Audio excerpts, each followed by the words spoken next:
좋습니다. 자, 즐거운 명절 보내셨습니까? 네. 맛있는 거 많이 드셨고요. 많이 드셨네, 보니까. 얼굴 보니까. 자, 공부는 좀 하셨어요? 네. 그렇죠.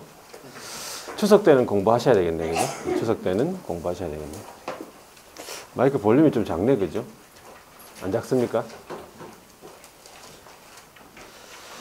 자, 좀 작은 느낌이네.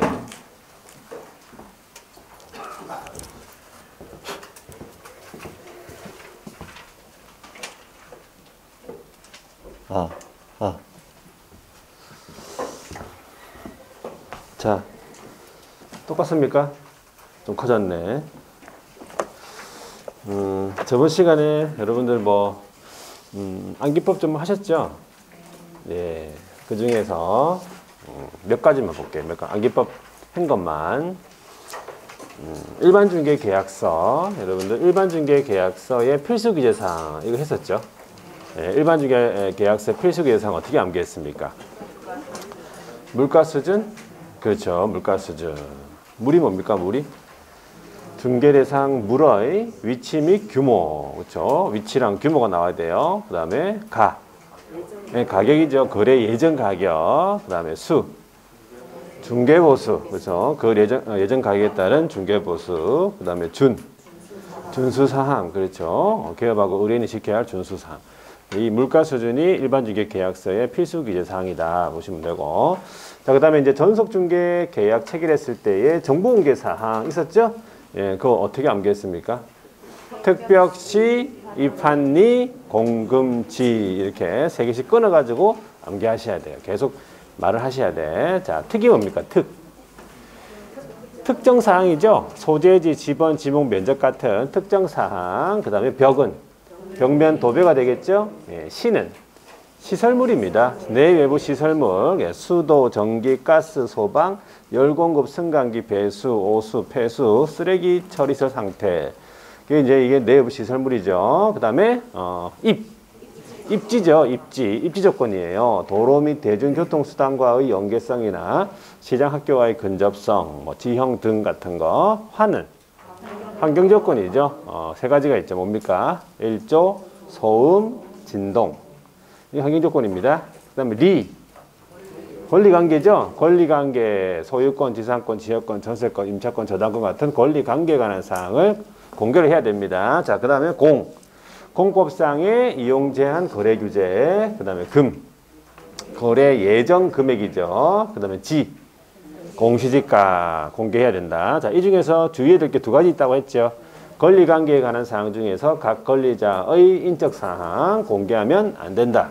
공개하면 안 되는 거예요, 이거는. 그리고 공시지가 같은 경우 임대차는 공개하지 아니할 수 있다. 이 말은 이제 생략이 가능하다 그 말이죠. 자, 그렇게 알아두고 그 다음에 나온 게 뭐 있습니까? 확인 설명 사항 했죠. 확인 설명 사항 같은 경우에는 중개대상물의 확인 설명 사항은 정보 공개 사항이랑 거의 똑같다고 했어. 근데 어떻게 암기했냐면 기권금을 뭐 하니까 공시를 하니까 뭐를 준다고? 배를 얼마큼 줘요? 한 입 줘라고 했잖아. 그죠? 자, 이때 기는 뭡니까?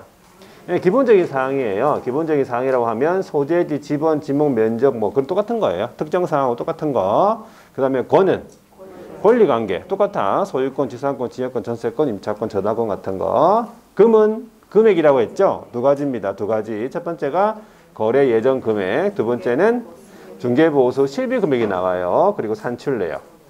이 중개보수 실비 금액 산출 내역은 정보공개 사항은 아니라고 했고, 기권금을 뭐 하니까 공시죠. 공법상의 이용 제한 거래 규제. 여기다가 토지 이용 계획이라는 단어가 있어요. 여기서는. 그 다음에 똑같네. 내부 시설물, 수도, 전기, 가스, 소방, 열공급, 승강기, 배수 같은 거 시설물도 확인 설명해야 되겠죠. 설명해야 되고. 자, 확인 설명 공시하니까 뭘 준다고? 배를 주네. 그죠? 벽면 도배 상태. 얼마큼 준다 했어요? 한 입조 했죠? 환경 조건, 일조 소음 진동, 입지 조건, 그 다음에 조세입니다. 취득 시 부담할 조세의 종류 및 세율이잖아요. 취득 시 부담할 조세의 종류 및 세율.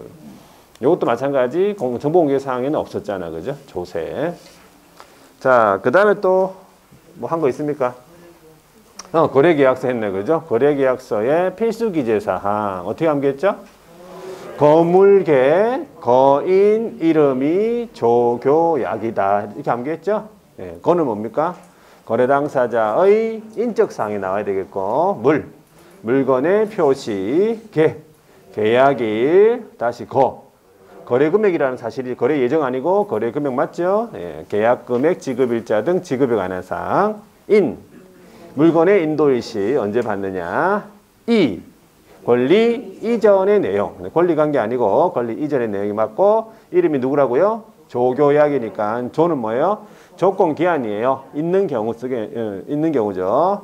교는 교불자예요. 확인서에서 교불자. 약은 약정, 그 밖에 약정 내용. 그래서 조교약의를 기억하셔야 되겠다 이 말이지. 되겠습니까? 예. 그래서 그 다음에 금지행위를 했었죠. 금지행위 우리 이제 매무수거 이거 기억나죠? 네, 매매업, 무등록과의 협력, 제목만 얘기할게요. 무등록과의 협력, 그 다음에 중개보수, 실비에 대한 초과수수, 거짓된 언행 이래가지고 매무수거 이 네 가지가 제재가 똑같다고 했습니다. 매무수거로 같이 해두고, 그 다음에 관련 있는 증서, 그죠?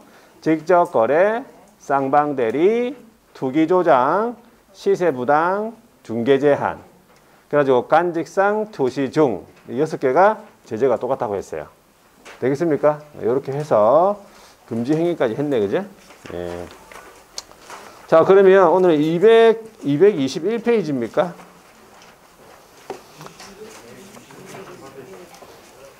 221페이지 맞습니까? 예? 221페이지 안 했죠, 이거? 손해배상 책임 했습니까? 안 했죠? 여기서부터 하면 되죠? 맞죠?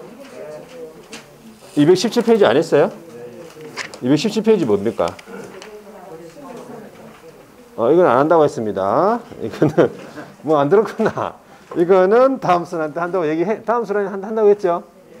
예. 자, 221페이지 제8절 손해배상 책임하고 업무 보증 설정인데, 여기서도 보통 한 문제가 출제가 됩니다. 그래서 적어 보겠습니다. 여기 손해배상 책임과 그에 따른 업무 보증 설정이다 이 말이죠. 자, 손해배상 책임, 개업은 어떤 책임을 져야 되고 그에 따라서 어떻게 조치를 취해야 되는지 업무 보증 설정에 관한 내용. 자, 첫 번째가 이제 책임인데, 개업공인중개사는 책임이 두 가지가 규정되어 있어요. 우리 법에. 근데 첫 번째가 뭐냐면 개업공인중개사가 중개행위를 하는 겁니다. 중개행위 모든 행위 아니고, 이 중개행위는 우리 제2조 용어정의에서 나오는 그 중개할 때 나오는 그 중개행위보다 조금 넓게 범위가 넓게 되어 있습니다. 범위 자체가 중개행위. 자, 그래서 중개행위를 함에 있어서 고의라는 건 뭡니까? 고의는 뭐예요? 고의는 그렇게 될 줄 뻔히 알면서 하는 거예요. 이불로 하는 거죠. 또는 과실은 뭐예요? 과실은 실수입니다. 모르고 하는 거죠. 근데 이제 과실까지 다 포함되어 있다는 얘기지. 아주 작은 추상적인 경과실까지 다 포함되어 있습니다. 고의 또는 과실로 인해 가지고 의뢰인에 무슨 손해가 발생됩니까? 재산상의 손해가 발생된 경우에 책임지라고 되어 있어요. 자, 이때는 보니까 재산상 손해가 발생된 경우 책임지는 거죠. 정신적 손해가 발생된 경우 책임지겠습니까? 책임 안 집니다. 정신적 손해. 정신적 손해를 보통 우리 세 글자로 뭐라 부르죠? 위자료라고 해요. 위자료. 그렇죠? 위자료. 위자료는 보통 뭐 할 때 많이 나옵니까? 이혼. 너무 자신 있는 거 아니에요? 목소리가 큽니다. 자, 하여튼 이혼할 때 보통 위자료 청구 소송 많이 한다는 얘기지. 근데 그런 정신적 피해에 대해서는 책임 안 진다는 걸 알아두시. 첫 번째, 정신적 피해가 나오면 틀린 거예요. 그 지문 자체가. 되겠죠? 재산상 손해 및 정신적 손해에 책임진다. 틀렸습니다. 재산상 손해만 책임집니다. 우리 법에서는. 자, 과실이 있는 거에 책임지죠. 그러니까 무슨 책임? 네, 과실 책임이에요. 과실이 있는 경우에 책임지니까 이걸 과실 책임이라 그래요. 아니, 당연히 과실이 없으면 책임 안 지지. 잘못해서 책임지는 거잖아요. 과실이 있는 경우에 책임진다. 이건 당연한 거고. 자, 두 번째를 잘 보시면 두 번째 잘 물어보겠죠. 자, 두 번째가 뭐냐면 이제 개업공인중개사가 자기 사무소 직접 중개 행위를 한 게 아니고 자기 사무소를 다른 사람의 중개 행위의 장소로 제공했습니다. 장소 제공했다는 이유만으로 책임져야 됩니다. 그것도 무슨 손해? 재산상의 손해가 발생된 경우. 여기도 마찬가지 정신적 손해는 책임 안 집니다. 재산상 손해 발생했죠. 이는 과실이 없는 경우에 책임집니다. 그래서 이거를 무슨 책임? 무과실 책임이에요. 시험 문제는 간단하게 나오죠. 두 번째 게 잘 나옵니다. 이렇게 나옵니다. 개업공인중개사는 자기 사무소를 다른 사람 중개행위 장소 제공해서 재산상, 거래 당사자의 재산상 손해를 발생하게 한 경우에 책임이 없다. 이래 나와요. 책임이 있습니다. 무과실 책임. 장소 제공했다는 이유만으로. 의뢰인들은 이제 그 의뢰인들을 보호해주기 위해서 의뢰인들 기업을 믿고 이제 맡기는 거니까 그래서 이런 규정을 두고 있다 이렇게 이해하시면 되고. 자, 그러면 이러한 책임을 보장하기 위해서 개업공인중개사는 보증을 설정해야 되는데 이 보증 설정 시기하고 보증 설정의 방법 및 시기가 있어요.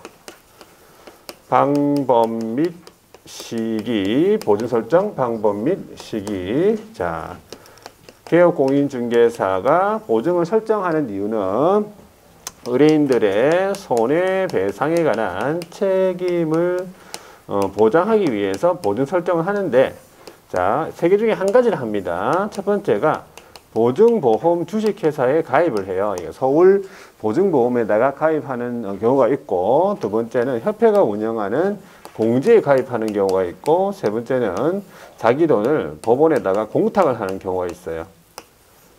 세 개 중에서 보통 제일 많이 하는 거는 뭐겠습니까? 자, 보증보험이라고 생각할 수 있는데 공제에 많이 가입되어 있어요. 협회가 운영하니까 협회에 공제에 가입되어 있어요. 협회가 운영하는 공제에다가 가입을 하고 있습니다. 근데 뭐 여러분들은 뭐 구질구질하게 가입할 필요 없이 그냥 공탁, 그죠? 깔끔하게 1억 원, 2억 원씩 법원에다가 자기 돈을 맡겨두면 되겠네, 그죠? 공탁. 언제까지 해야 되겠습니까, 이거를? 업무를 개시하기 전까지라고 되어 있어요. 자, 업무 개시 전까지 어디에다가 신고하겠습니까? 등록관청에 신고를 하겠죠. 그럼 등록관청에 신고를 하면, 그럼 등록관청은 이제 그때 뭐를 준다는 얘기입니까? 업무 개시 전에 이제 보증 설정 신고를 하긴 하고, 그 다음 주는 것은 등록 절차상으로 봤을 때는 등록증을 교부해 줍니다. 등록증. 그렇죠. 그런데 보증을 생략하는 경우도 있습니다. 보증은 신고 생략. 신고 생략하는 경우는 어떤 경우냐면 이런 경우예요. 보증기관이요. 이런 보증기관이요. 보증기관이 보증 설정했다는 보증 사실을 직접 등록관청에다가 통보를 하죠. 통보를 하면 신고를 생략할 수 있다 이 말이에요. 이것도 기억하셔야 돼요. 보증기관이 직접 등록관청에다가 이 개업은 보증 설정을 했으니까 이렇게 얘기를 한다는 얘기죠. 그러면은 직접 통보한 경우에는 신고를 생략할 수 있다 이 말이죠. 단서도 기억하셔야 돼요. 자, 이제 세 번째가 뭐냐면 보증 설정 금액인데, 자, 요게 이제 여러분들 법에는 지금 개정이 돼 있긴 돼 있는데요. 시행 자체를 23년도 1월 1일부터 시행을 해요. 이 개정된 내용은. 그래서 아직 여러분 시험하고는 개정된 내용으로 이제 공부를 하시면 안 되고 그 이전의 내용으로 하셔야 되는데, 책에는 아예 처음부터 개정된 내용을 반영하지 않은 책이기 때문에 그 부분은 좀 잘 된 거지. 어떻게 보면 여기는 그대로 하시면 돼. 원래 2배 정도로 뛰었거든요. 2배 정도로 보증 설정 금액이 개정이 됐는데, 자, 첫 번째 볼게요. 개인인 개업이다. 자, 개인인 개업은 두 사람이죠. 개인인 개업은 두 사람이에요. 누굽니까? 공인중개사인 개업과 부칙상의 개업. 그러니까 개인들은 지금 현행 여러분들 시험에서는 1억 원으로 공부하셔야 돼요. 1억 원 이상이에요. 지금 똑같아요. 근데 지금 개정 법률에는 이제 2억 원 돼 있는데 시행 자체를 24년도부터 하기 때문에 여러분 시험은 1억 원을 기억하셔야 돼요. 1억 원 이상. 개인인 개업이요. 자, 법인인 기업이다. 네, 법인인 기업이다. 그러면 똑같아. 얼마? 2억 원 이상이고, 여기에서 여러분들 분사무소를 둘 때 이제 분사무소마다 얼마씩, 네, 분사무소마다 1억 원. 1억 원, 예, 이상 이제 추가되는 거죠. 분사무소가 세 군데라면 총 법인은 얼마? 5억 원 되겠습니다. 5억 원 이상 되겠습니다. 자, 그 다음에 세 번째가 우리 농협 있죠. 특수법인 같은 경우 중에서 농협 같은 경우가 있어요. 농협은 얼마를 하냐면 1천만 원 이상이에요. 1천만 원 이상을 설정하면 되고, 나머지 이제 특수법인들이 있습니다. 자산관리공사, 산림조합, 나머지 특수법인들은 2억 원 이상이에요. 아무런 말이 없기 때문에 그냥 2억 원으로 하는 거예요. 2억 원. 2억 원. 개정된 법에서는 특수법인들도 다 2천만 원이에요. 2천만 원 이상. 예? 다른 특수법인들하고 형평성 유지하기 위해서 이제 2천만 원 이상이라고 되어 있는데, 그렇게 공부하면 안 되고, 일단 여러분들 시험까지는 이렇게 하셔야 돼요. 1천만 원. 농협 1천만 원 이상, 다른 특수법인들은 2억 원 이상. 다른 특수법인들은 그렇게 하셔야 돼요. 책에 나와 있는 대로. 그래요. 자, 그 다음에 네 번째도 이것도 다 물어봅니다. 네 번째가 뭐냐면, 네 번째가 보증 변경. 간단히 보증을 다른 걸로 바꾸고 싶다 이 말이지. 언제까지 하면 되겠습니까? 보증 변경은 이렇게 하시면 돼요. 효력 있는 기간 중. 효력이 있는 기간 중만 기억하시면 돼요. 효력이 그 보증의 효력이 하루라도 없어지면 안 된다 이 뜻입니다. 자동차 보험도 마찬가지잖아요. 자동차도 5월까지 만료일이면 5월날 그걸 다시 새롭게 또 보증 설정을 해야지 또 유지가 되는 거죠. 예, 하루 지나버리면 안 된다 이 말입니다. 자, 여섯 번째가 보증 재설정이에요. 기간 만료로 인한 보증 재설정이라고 하면 이제 언제까지 해야 되는가 이 말이지. 언제까지 해야 됩니까? 예, 보증 기간 만료일까지예요. 보증 기간 만료일까지. 여기서 이제 보증 기간 만료일까지가 정답인데, 보증 기간 만료 10일 전 틀렸습니다. 보증 기간 만료 10일 전까지 할 필요 없고 만료일까지 하면 되고, 보증 기간 만료일의 다음 날까지. 나 틀린 거죠? 다 틀린 거예요. 그래서 요걸 딱 외우고 있어야 돼요, 여러분들 지금. 자, 일곱 번째. 공탁금은 누구 돈입니까? 공탁은 누구 돈입니까? 내 돈이죠. 공탁금의 회수 제한이라고 있어요. 찾아갈 수가 없다 그 말이지. 자, 언제 찾아갈 수 없냐면, 개업공인중개사가 예를 들어 사망을 했다 또는 폐업을 하죠. 자, 그 이후에 사고가 터질 수 있잖아, 그죠? 사망 또는 폐업한 날로부터 3년 동안은 못 찾아갑니다. 그 이후에 사고가 터질 수 있기 때문에. 맞잖아요, 그죠? 예. 자, 그렇게 알아두고, 자, 그 다음에 나오는 것이 4번이잖아. 6, 7번. 보증금의 지급이다. 손해를 입은 의뢰인이 손해배상금으로 보증금을 지급받고 싶다. 그러면 기업한테 가가지고 내가 5천만 원 손해 났으니까 배상해 달라고 하면 배상해 주겠습니까? 좋다 그럼 배상해 줄게. 바로 배상해 줍니까? 아니죠. 특히 여러분들은 특히 안 해줄 거 아니야. 여러분들은 뭐 꼼꼼하게 다 따져보고 내가 언제 뭐 보자 그러면서 자, 그래가지고 의뢰인이 와가지고 5천만 원 손해 났다 그래가지고, 자, 그러면 개업공인중개사가 확인해 보자 그래가지고 한 2천만 원까지 내가 해줄 수 있겠다. 그래가지고 이제 의뢰인이 그러면 좋다 2천만 원으로 좋다 2천만 원으로 하자. 그러면 이제 합의가 된 거죠. 자, 합의가 되면 괜찮은데 합의가 안 되면 그게 좀 문제가 된다는 얘기지. 자, 그러면 이제 합의가 됐다 그러면은 둘 간의 손해배상 합의서가 나올 거 아니에요. 자, 합의서하고 합의가 안 되면 이제 소송에 가야 되는 거잖아요. 그러니까 이제 뭐가 나오냐면 판결 확정문이 나와야 되겠죠. 판결문이 나와야죠. 확정 판결문. 소송 거쳐가지고 확정 판결문 사본이라든지 아니면 이에 준하는 조서들 있잖아요, 그죠? 화해 조서 들어봤죠? 화해 조정 조서, 청구 인락, 청구에 대한 이제 허락이란 뜻이겠죠. 청구 인락 조서 같은 거. 그다음에 확정된 지급 명령. 요런 서류가 있는데 이 서류를 중요한 거는 이런 서류를 물어보지 않습니다. 웬만하면 잘 물어보지 않는데 이걸 누구한테 가져갑니까? 이거를 요거를 보증기관한테 가져간다는 사실이에요. 보증기관에다가 이걸 청구한다고. 보증보험회사, 협회, 법원에다가 이걸 청구한다 이 말이에요. 보증 손해배상금을 청구한다 이 말이지. 되겠습니까? 이거 개업한테 청구하는 게 아니고 등록관청에 청구하는 게 아니고 어디? 예, 보증기관에 청구한다는 사실. 자, 그래가지고 이제 개업공인중개사가 손해배상한 경우, 자 이렇게 되는 거예요. 첫 번째 손해배상한 경우에 보증보험 또는 공제에 가입되어 있다라고 하면 며칠 이내에 15일 이내에 재설정, 그러니까 다시 가입이에요. 자, 그런데 이제 두 번째 공탁이다 그러면은 내 돈이죠. 그러면 15일 이내에 부족분이에요. 부족분 보전. 보전이죠. 보존이 아니에요. 보전이에요. 보전. 자, 부족분 보존이다. 무슨 말이냐면 내가 1억 5천만 원이 공탁을 해놨다. 예를 들어 개인인데 1억 5천만 원 법원에다가 공탁을 해놨다. 근데 이제 3천만 원을 배상해 줬다. 그러면은 부족분이 있습니까? 없단 얘기죠. 내가 3천만 원 해줬으면 법원에는 1억 2천만 원 있잖아. 넌 1억 원만 있으면 되니까. 아, 2천만 원 남아있네 또. 그렇죠? 부족분이 없단 얘기예요. 조심하셔야 되는 게 손해배상한 금액을 보전한 게 아니고 부족분을 보전한다는 사실이 되겠죠?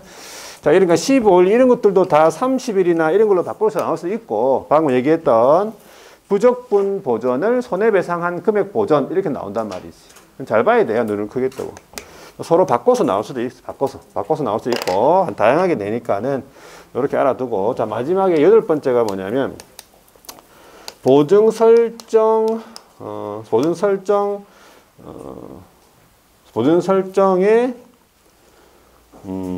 설명이죠. 보증 설명 의무. 자, 보증 설정했다라고 하고 이렇게 이것들을 설명해야 되는데 여기 의무예요. 의무. 그래서 누가 설명하겠습니까? 당연히 개업이 한다는 얘기죠. 주어가. 수석이 하는 게 아니에요. 개업이 합니다. 개업이 그러면 언제까지 하겠습니까? 개업이 언제 해야 되냐면 중개가 완성이 되면 하는 거예요. 중개 완성이 된다는 얘기는 거래계약 체결이잖아. 그죠? 중개가 완성이 되면 하는 거예요. 이거는 뭐 중개 완성 전에 한다는 얘기가 아니지. 중개가 완성이 되면 거래계약이 체결이 되면 하는 거예요. 설명을. 언제 설명하냐면 누구한테 설명하냐면 거래 당사자 둘다한테 설명하는 거예요. 거래 당사자 둘 다라고 하면 매매 같으면 매도인하고 매수인 둘 다한테 설명하는 거지. 여기에다가 권리 취득 의뢰인이나 권리 이전 의뢰인 하나만 나오면 틀린 거예요. 거래 당사자 둘 다한테 설명합니다. 그럼 이제 뭐 어떻게 설명하냐면 이제 첫 번째 보증 설정 사항에 대한 설명. 자, 보장 금액, 보장 기간, 보증 기간의 명칭, 소재지 같은 거 어딘지 그런 거 다 설명하고 플러스예요. 하고 두 번째 관계 증서 있죠. 보증 증서 있죠. 증서 사본을 교부하거나 또는 전자문서 제공. 이렇게 증서 사본 주거나 전자문서 형태로 제공해라 이 말이지. 이런 의무 두 가지 다 해야 되는 거죠. 언제? 중개가 완성이 되면 누구한테? 거래 당사자에게. 한꺼번에 기억하셔야 돼. 이거를 의무이기 때문에. 자, 그러면은 이게 이제 보증 설정의 사항의 이제 의무죠. 설명 의무죠. 설명 의무. 하지 않으면 제재가 있다 이 말입니다. 둘 중에 한 가지만 해도 제재가 있겠죠, 당연히. 그래서 이 보증 설정에 관한 내용 요 8가지 정도만 여러분들이 좀 확실하게 알아두시면 돼. 자, 그러면 밑줄을 한번 꺼볼게요. 221페이지 다시 한 번 더 복습하는 거예요. 손해배상 책임.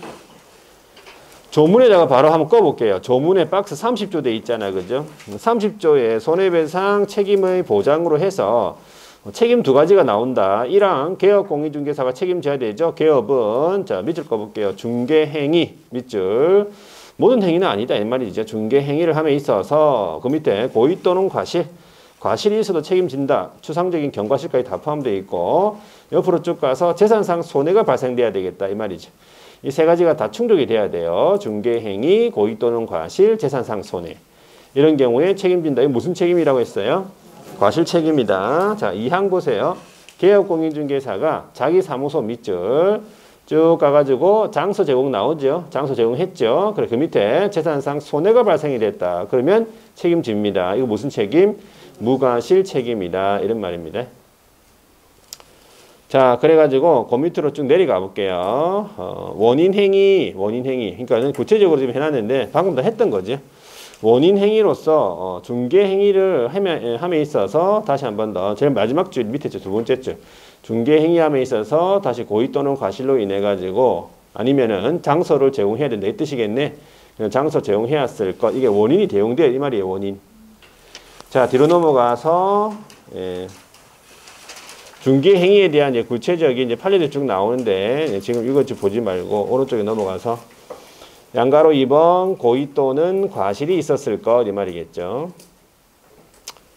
이때는 거기에 한 세 번째 줄 끝에 보시면 중과실뿐만 아니라 경과실 그렇죠. 다 포함이 된다는 사실. 묻지 않는다는 얘기는 추상적인 경과실까지 다 포함이 되어 있다. 그리고 양가로 3번에 장소 제공이라고 제목이 나와 있죠. 장소 제공이란 말은 동그라미 1번에 4번, 5번째 줄입니까? 1, 2, 3, 4, 5번째 줄에는 무과실 책임이다. 알겠죠? 무과실 책임. 중개행위를 한 게 아니라고 그냥 장소 제공했다는 이유만으로 책임져야 되니까 무과실 책임이다.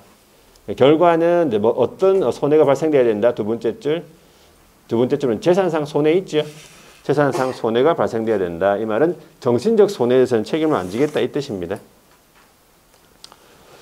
자, 뒤로 넘어가서 225페이지에 보증 설정에 관한 내용으로서 자, 밑에 개업공인중개사가 밑줄 꺼볼게요. 개업공인중개사는 손해배상 책임 보장하기 위하여 보증을 설정해야 되는데 그 보증 설정하는 방법은 이때 보증의 종류가 나오죠. 동그라미 1번 보증보험 제목만 보시면 돼. 보증보험 두 번째 공제 뒤에 넘어가 볼게요.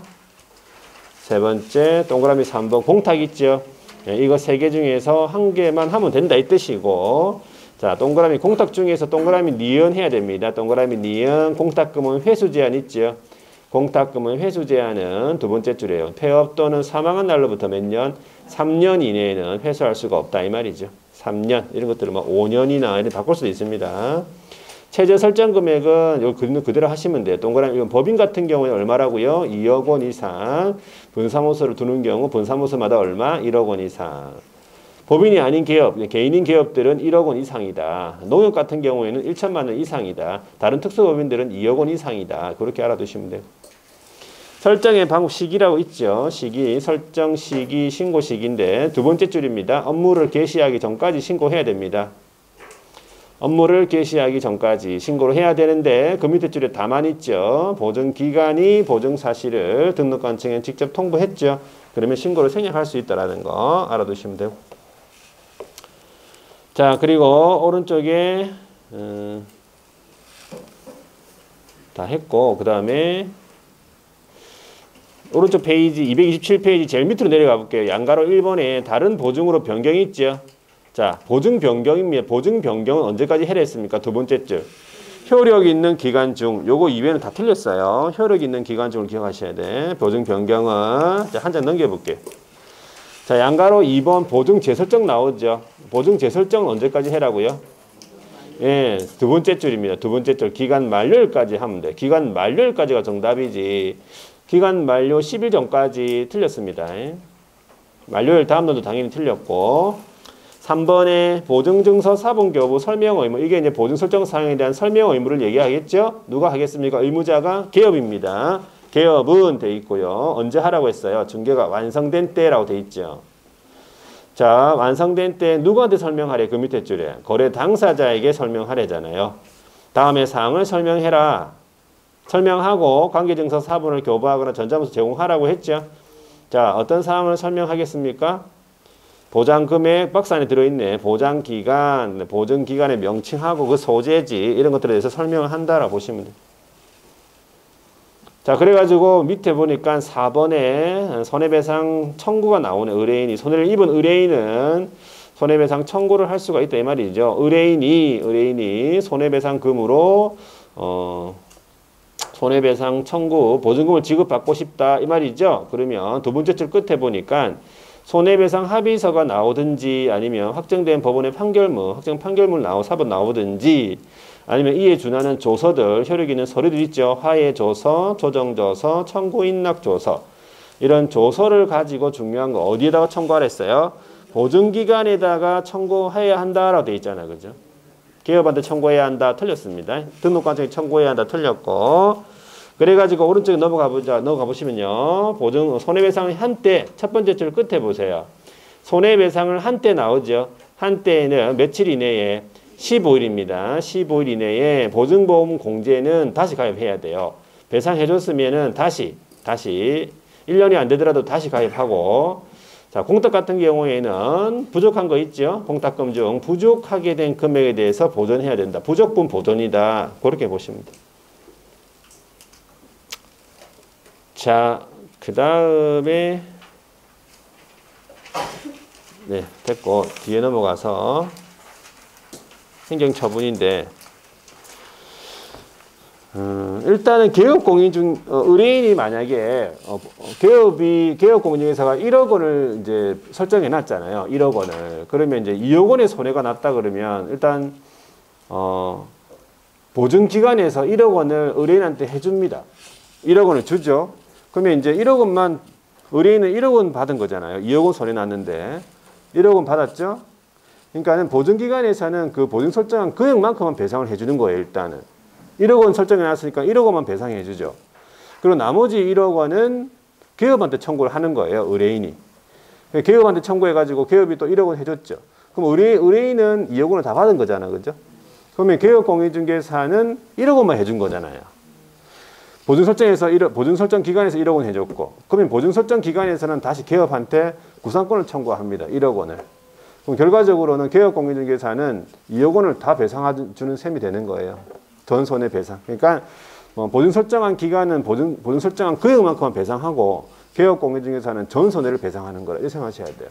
그렇게 안 돼 있으면은 의뢰인하고 개업하고 서로 짜고 치는 거예요. 손해 났다고 하고 보증 설정 기관한테 청구하는 거지. 그러면은 보증 설정 기관은 1억 원, 2억 원씩 그냥 해주는 거잖아요. 그러면 서로 짜고 치겠지 아무래도 의뢰인하고 개업하고. 그러니까 그런 구상권 제도가 있다 이 말이지. 자, 그래서 그렇게 정도 알아두시고 한 장을 넘겨볼게요. 자, 됐고 그 다음에 중개보수가 나왔네, 그죠? 여러분들 제일 좋아하는 중개보수가 나왔네, 그죠? 238페이지. 자, 중개보수인데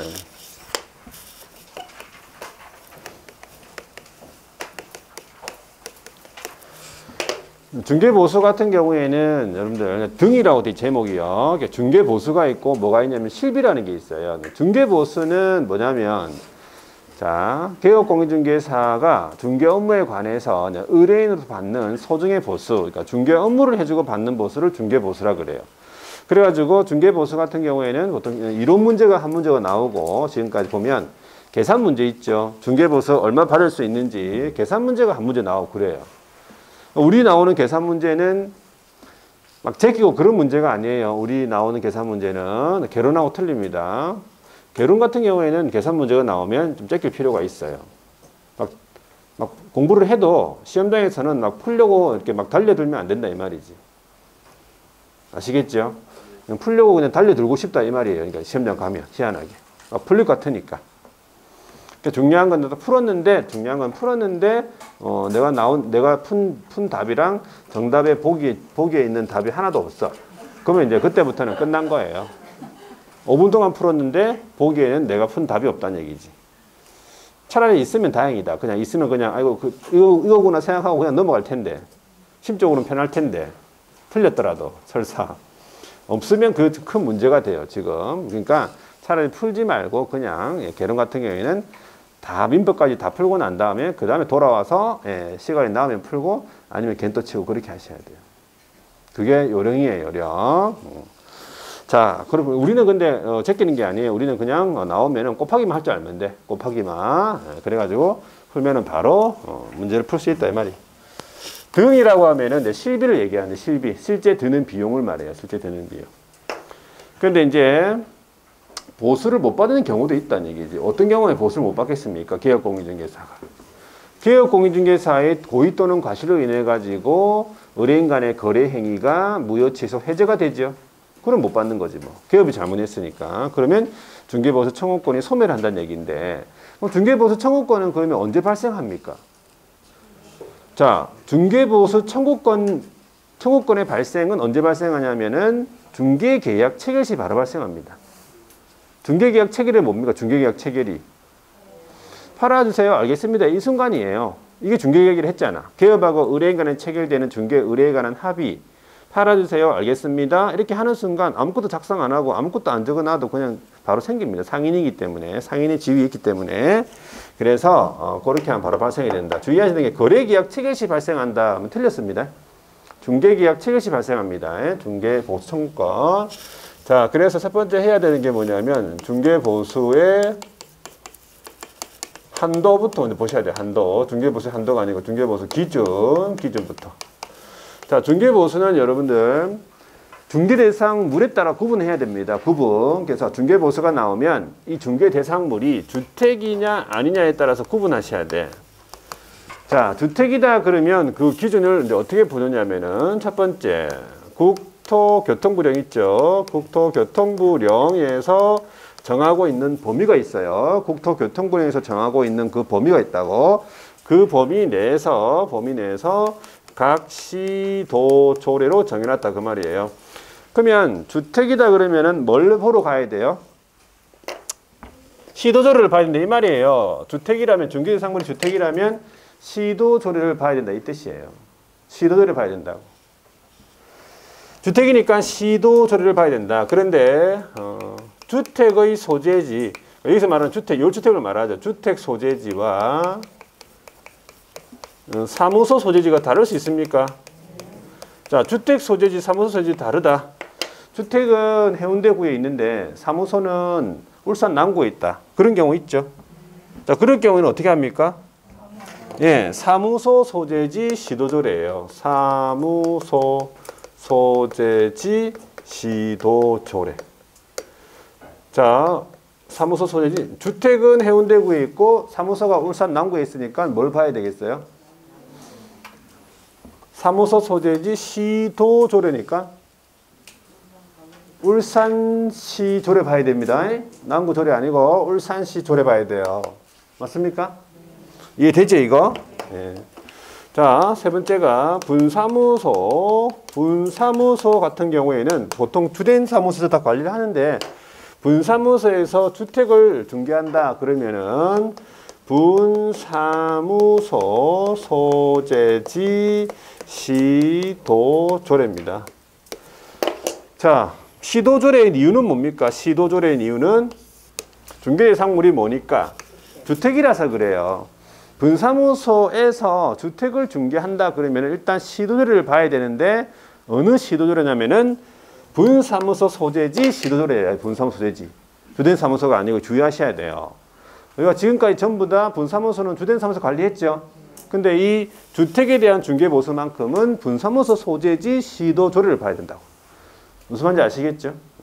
분사무소가 해운대구에 있다 그러면은 어디 해운대구에 있으면 부산시 조례를 봐야 돼요. 맞습니까? 네. 이런 거 이해 잘 하셔야 돼 이거. 자, 두 번째가 이제 주택이 아니네. 주택 아니면 상가랑 주택 외라면 상가, 토지, 뭐 공장 이런 거잖아요. 주택 아니면 뭡니까? 전부 국토교통부령입니다. 국토교통부령. 자, 그럼 세 번째가 복합건물입니까? 주상복합건물. 주상복합건물은 주택이랑 상가랑 같이 있는 거네요. 주택이랑 주택 외랑 같이 있는 걸 말하잖아. 그죠? 그러면 이제 뭘 따져야 되냐면 주택의 면적을 따져요. 주택의 면적이 몇 분의 몇? 예, 2분의 1 이상이다. 주택의 면적이 2분의 1 이상이면 이걸 뭘로 본다고? 예, 주택을 적용시킵니다. 주택의 면적이 2분의 1 이상이면 주택 적용하니까 주택의 면적이 딱 2분의 1이면 주택으로 보는 거예요. 그 복합 건물을. 그럼 주택에 대한 내용을 적용시키는 이 말이지. 되겠죠? 주택의 면적이 3분의 2다. 그러면 주택 되겠습니까? 주택 되겠습니까? 주택 외의 면적이 3분의 1이다.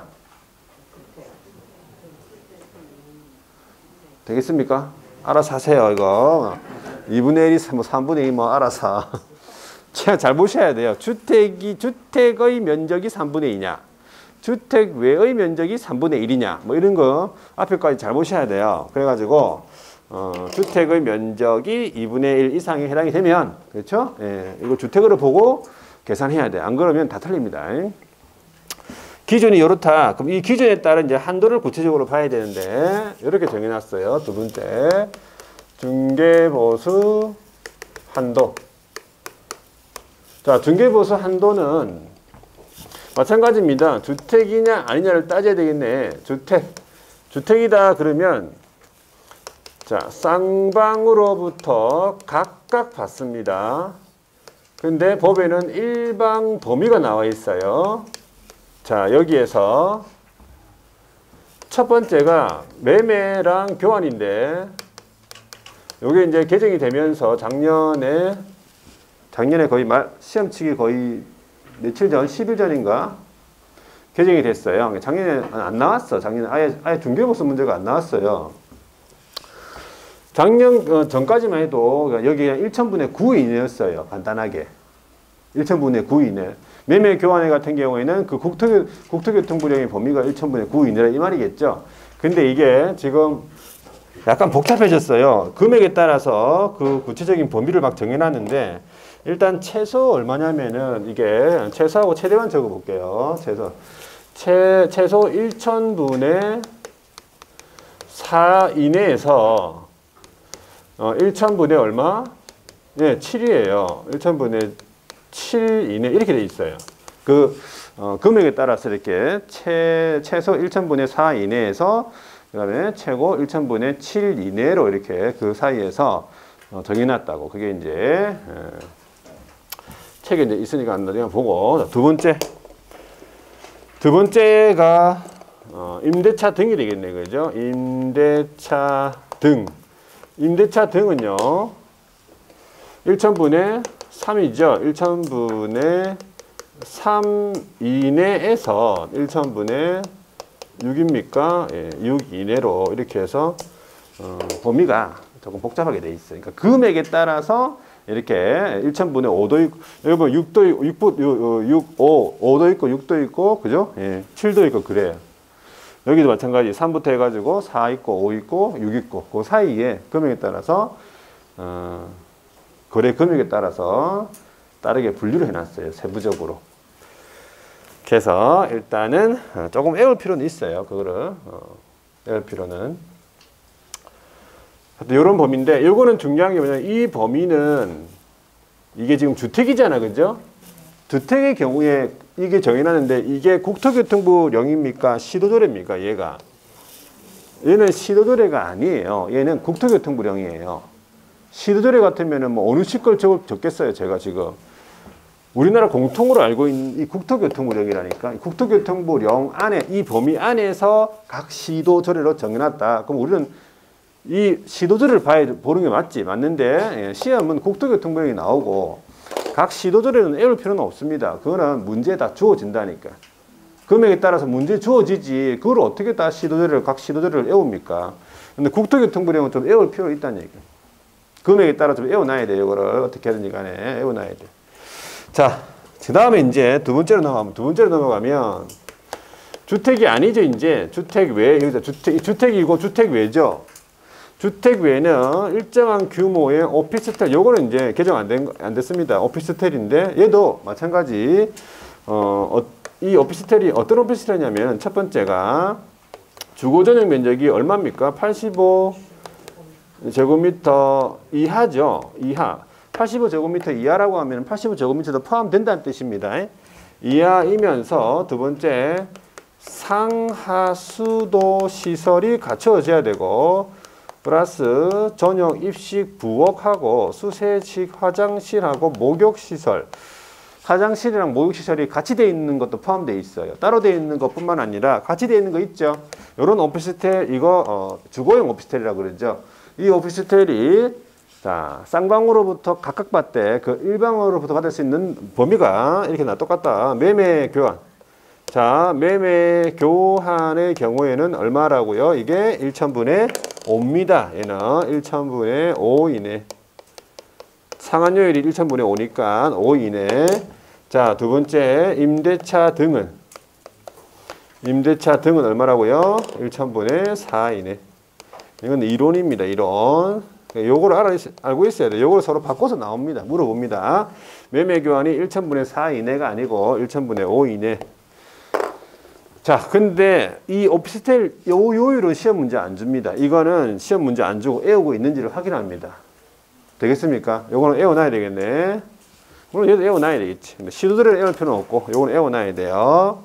자, 이것 이외에 나머지는 다 이제 뭐가 되냐면 그 외가 되는 거예요. 그 외.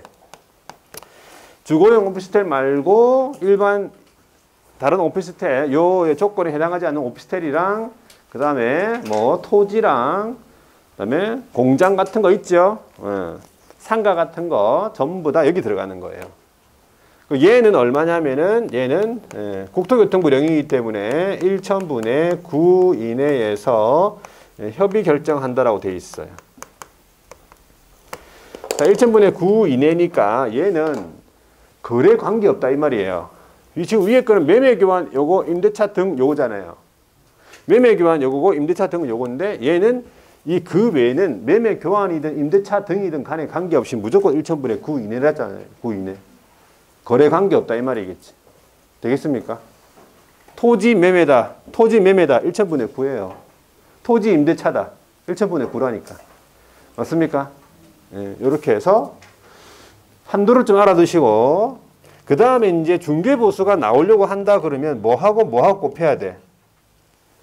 중개보수가 산출이 되려고 하면 중개보수는 거래 금액이랑 곱하기 요율. 맞습니까? 곱하기만 하면 돼요. 거래 금액이랑 곱하기 요율. 요율은 다 이런 거는 외워야 되지만 요율은 다 문제에 주어집니다. 요율은. 퍼센트는 다 주어진다고. 근데 거래금액 계산을 잘 해야 되겠죠. 자, 거래금액 계산 볼게요. 거래금액 계산. 이것도 물어보는데 첫 번째가 매매다. 매매는 많이 하잖아. 그죠? 매매는 뭐가 거래금액입니까? 매매 금액이에요. 매매가예요. 그냥. 매매가 되겠죠? 5억이면 5억, 10억이면 10억. 거기다 곱하기 바로 요율하면 되고. 분양권 있잖아. 그죠? 분양권. 분양권의 전매다 그러면은 일단은 계약금 있죠.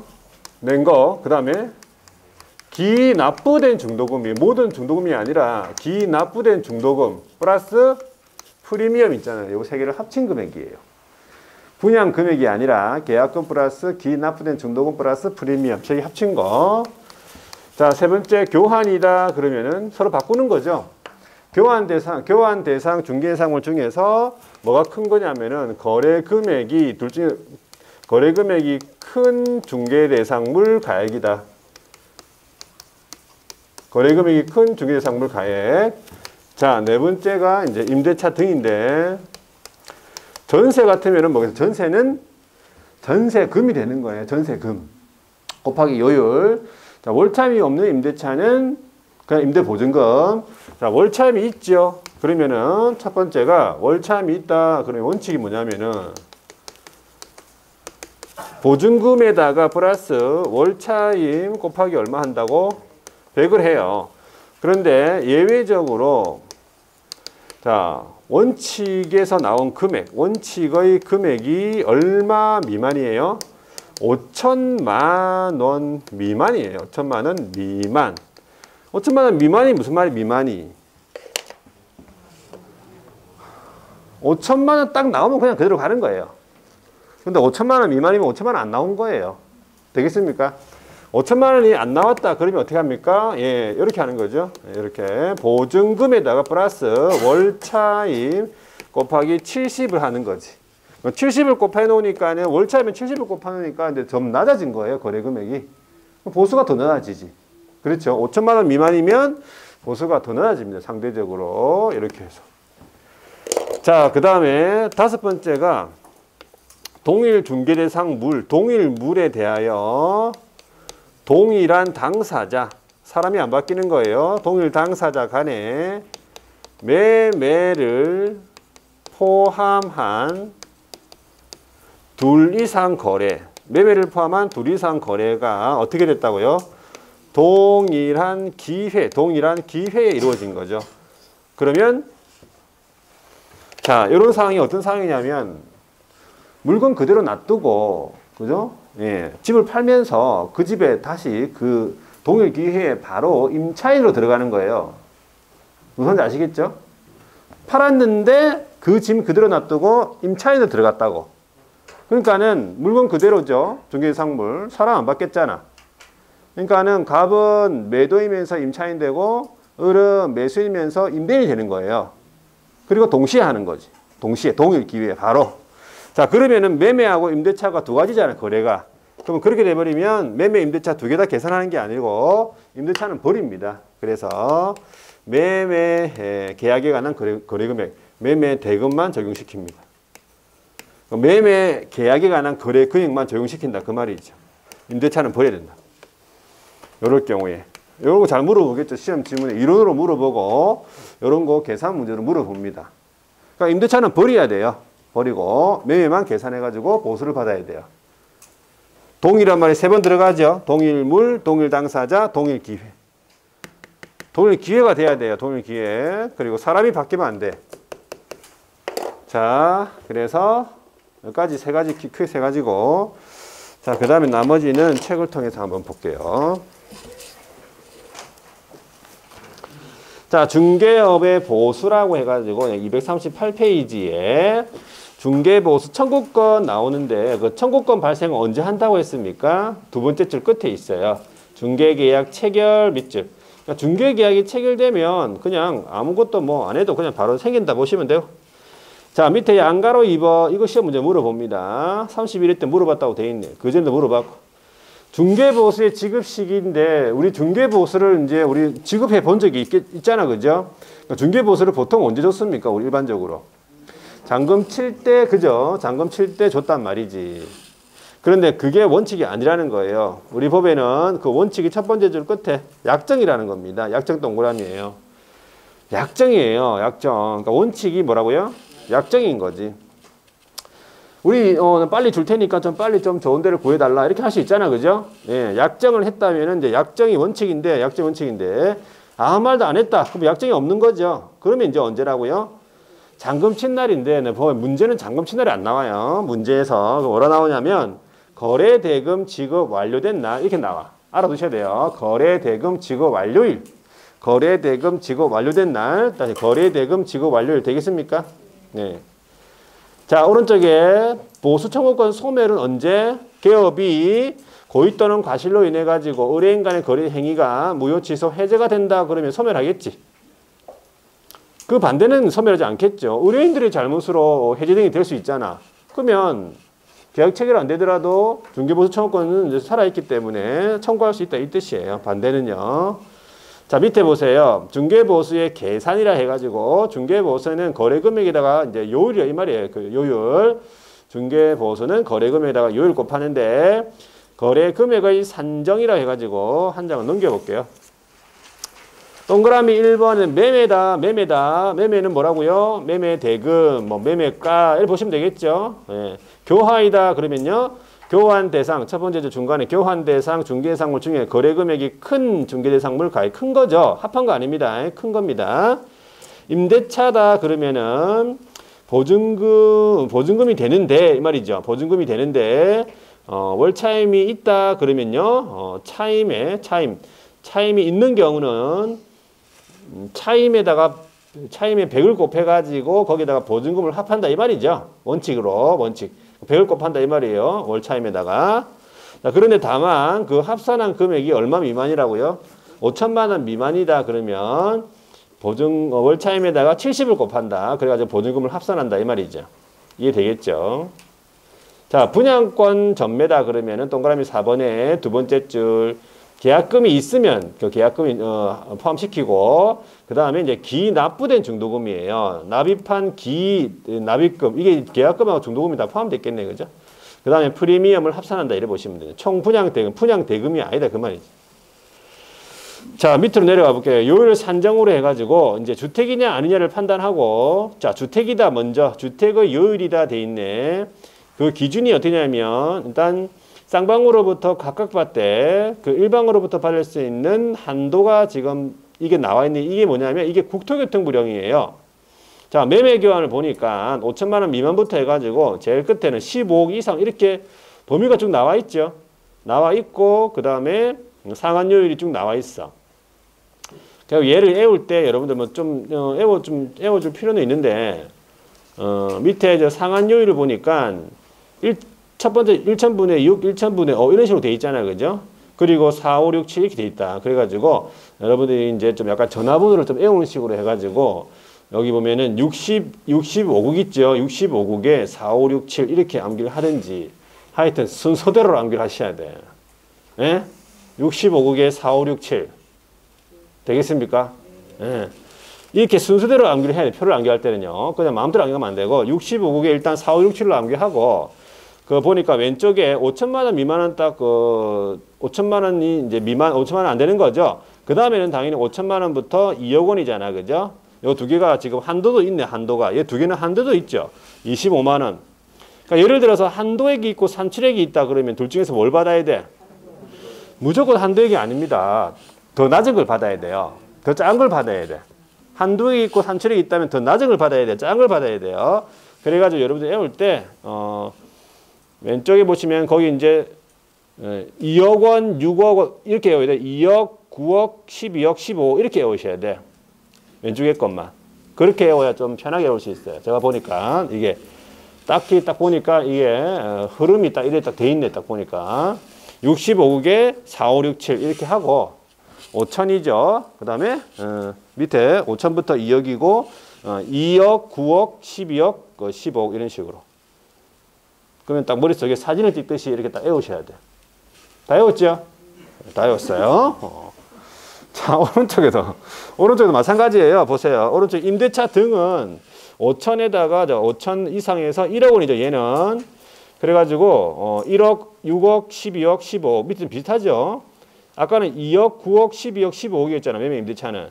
1억, 6억, 12억, 15억 하고 전화번호 어떻게 돼요? 전화번호가 54국에 3, 4, 5, 6 이런 식으로 외울 수밖에 없겠다. 이래 보시면 돼요. 되겠습니까? 그렇게 하다 보면 금방 외워져.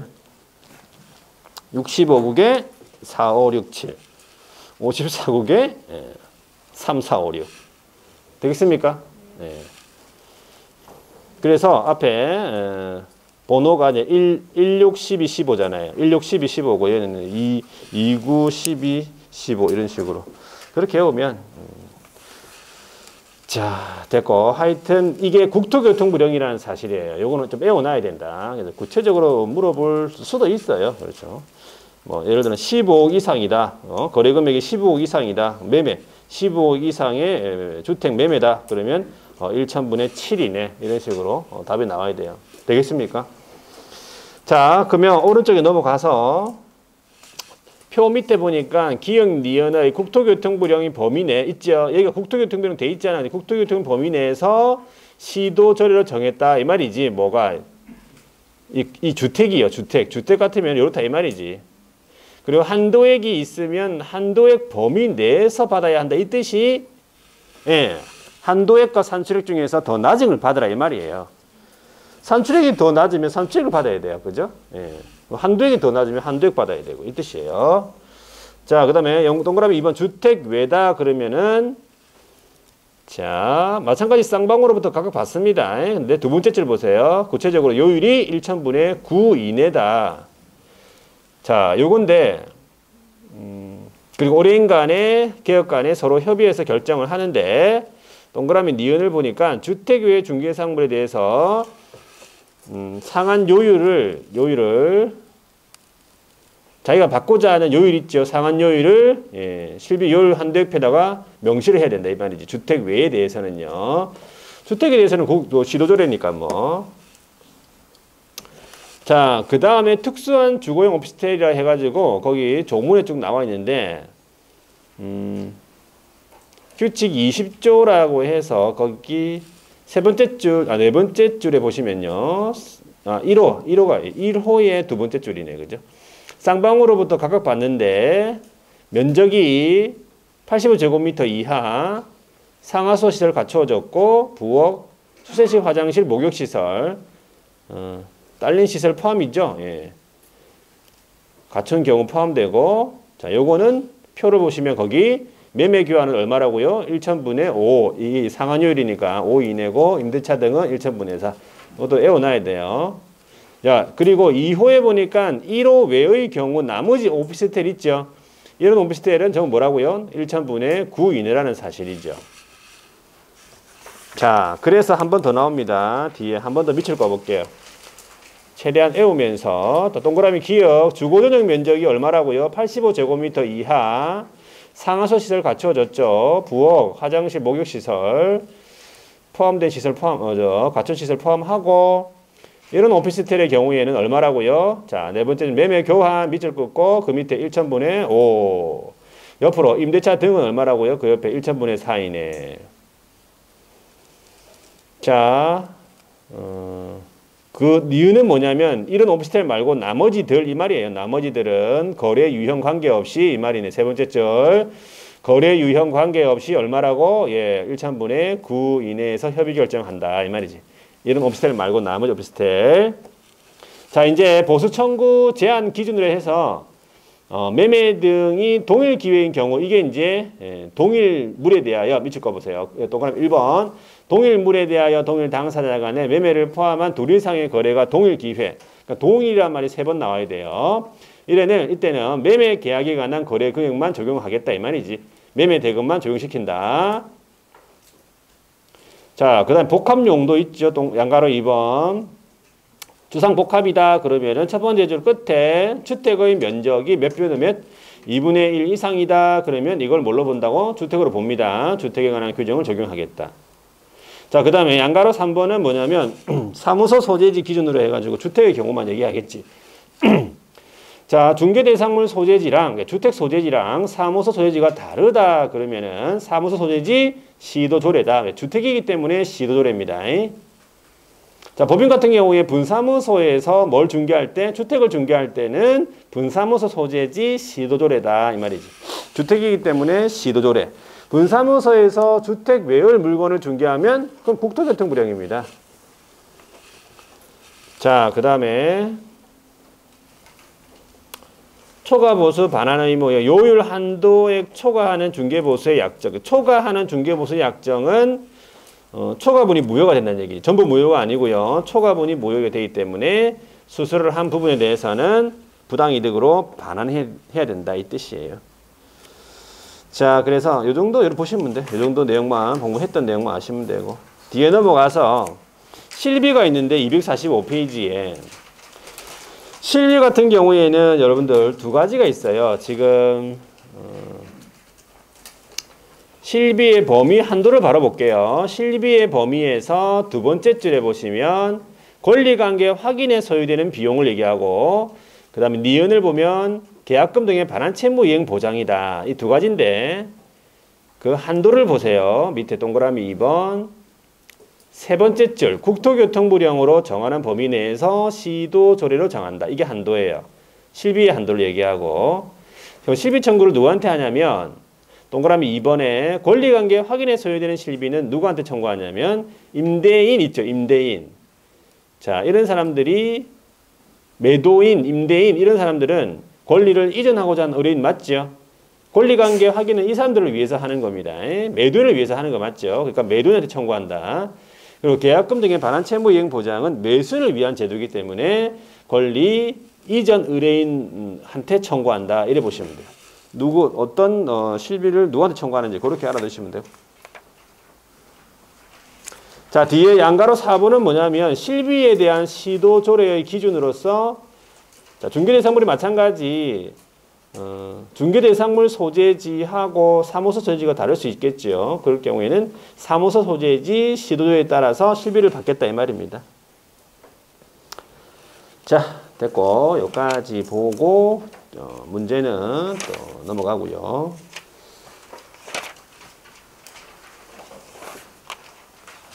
254페이지. 이제 정보망이네, 그죠? 이 정보망은 좀 쉬었다 보도록 하겠습니다.